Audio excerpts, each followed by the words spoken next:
We are staying on top of breaking news right now in downtown Portland. Right now, the city of Portland is under a mandatory curfew as Mayor Ted Wheeler declares a state of emergency. We want to give you a live look right now from Air 12. The curfew actually began at 8 o'clock tonight.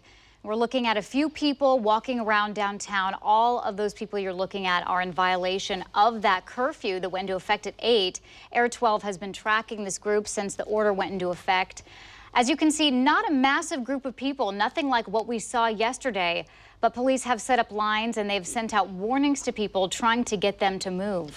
The protests all began about 7 o'clock this evening. This was the scene right here outside of the Justice Center in downtown Portland, kind of a flashpoint for what turned out to be a riot last night. Flashbangs were deployed. The crowd was forced to give some ground, and then police tried to get the group to disperse. The mayor's curfew order is now in effect. Go home now. And this was the scene earlier in the evening as a crowd confronted a line of officers out there. Police, again, telling people to go home. We do have team coverage for you on this tonight. And we're going to begin with Fox 12's Drew Reeves. He has been out on the streets all evening long. Drew, where are you? What's the latest from your vantage point? Well, we're out in the Lloyd district, actually just outside of the Lloyd Center, and we're out front of Holiday Park, where we're starting to see a few people gathering out here. You can see police cruisers out here with their sirens and lights on as well. We've been kind of seeing them out here meeting up with these smaller groups and getting out of the car because there is a curfew out here, and then that we've seen most people, anytime they do that, starting to scatter. But you can see there is a bit of a group gathering out here. This is Holiday Park outside of the Lloyd Center. Now, this is hours after we began our evening over at the Justice Center in downtown Portland. That's where we had just arrived as a protest was beginning out there. We stayed peaceful in the beginning. We were following protesters as they were marching, and people were trying to stay on the sidewalk, not get in the streets. And then I did get a chance to speak with some protesters out there, asking them why they wanted to come out this evening. Here's what they had to say about these protests. This is the only way we could get our message across and really be a part of history, because think about it. There's so much going on right now. We got coronavirus. It's a pandemic. Why is there police brutality still going on during a pandemic? Literally, or at all, period. There's no need for it. They murdered that man. There was no reason for him to die. Then they want to do a curfew. For what? What? Not everybody was there. They got people going crazy, looting, all that. But I mean, the message is a message. All that stuff is replaceable. A person's life isn't. And then we did follow that march back to the Justice Center, and then that's when things really started to heat up this evening. We saw people crowding around the barricade outside of the Justice Center, and then police tried to push them back. They set up a barricade, and then we heard some flashbangs and some tear gas. And then that kind of led to a second march through downtown Portland, all across downtown. And then that one was far more tense than the first one. People then took to the streets, blocking traffic. They even had a block party at one point and tried to kind of stop us from filming out there. They weren't too happy that we were there, they were out there kind of celebrating. And then that's when we started to see things heating up once again, especially as we came to curfew. Police started moving in, and we saw quite a few flashbangs throughout downtown, some tear gas, as police were trying to get those protesters to obey that 8 p.m. curfew. They did threaten to have some arrests as well. I have seen at least one person this evening over here in the Lloyd district being arrested. Just actually a couple of seconds ago, we saw a police truck pull up here again outside of Holiday Park, where there was a small group of people out here.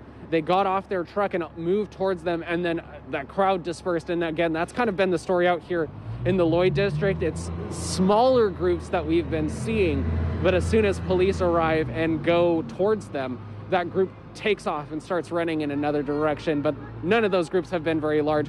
We again saw people when we arrived down here running towards our vehicle away from the Lloyd Center. Police have had the Lloyd Center fairly guarded throughout this evening and are just kind of driving all around the district, making sure that people are, again, not out here breaking curfew because they could possibly be arrested if they do linger out here.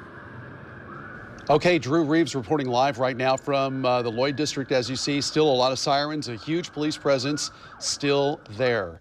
Also on the ground on the streets of Portland tonight is our Fox 12 Sarah Hurwitz. That's right. She joins us live as the curfew is now a couple of hours old. How are things looking out there by now, Sarah? Well, yeah, we are here on the other side, across the river from where Drew is at. We're at Southwest 5th and Taylor. And we have been following this group for several hours tonight. Things have seemingly died down, but I want to kind of take you through everything that we have seen tonight. This really started in the 6 o'clock hour. A large group was starting to gather outside the Justice Center. And we did notice that police had formed a line pushing demonstrators back. They did deploy tear gas outside the Justice Center, and that really sent that large group running and dispersed that group for a while. But then they did march throughout downtown, and we followed them all the way to the waterfront. And then they made their way to Burnside. That's where they had a somewhat of a block party. They were dancing in the streets, and we didn't see a lot of police presence at that point. There were several blocks where that group marched where there was no police presence, but on Burnside, and we're going to walk a little bit here through downtown. Sorry, we were just dealing with a situation.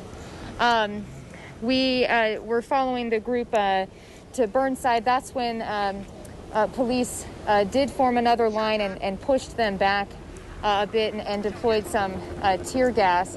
I want to talk about some of the vandalism and store damage that we've seen. You know, we have talked earlier in the evening. It didn't seem like we were seeing much, and in comparison to last night, there's not a lot of damage. But in the last hour or so, we have seen a number of demonstrators smashing local businesses, the windows there, using any kind of barricade that they find in the road to cause damage to local businesses. And it was interesting because before that, we also did see somebody who had picked up a rock, appeared to throw it at a business to try to damage it. And there was somebody in the group who got very loud, very passionate about his message.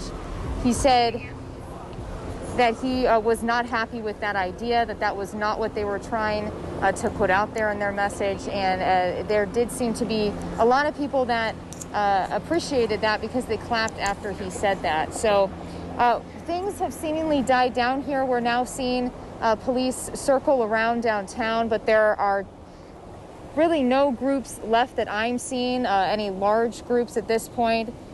So we're just going to stay here and assess the situation and get a better idea. But at this point, it does seem like things are calmer than they have been earlier this evening.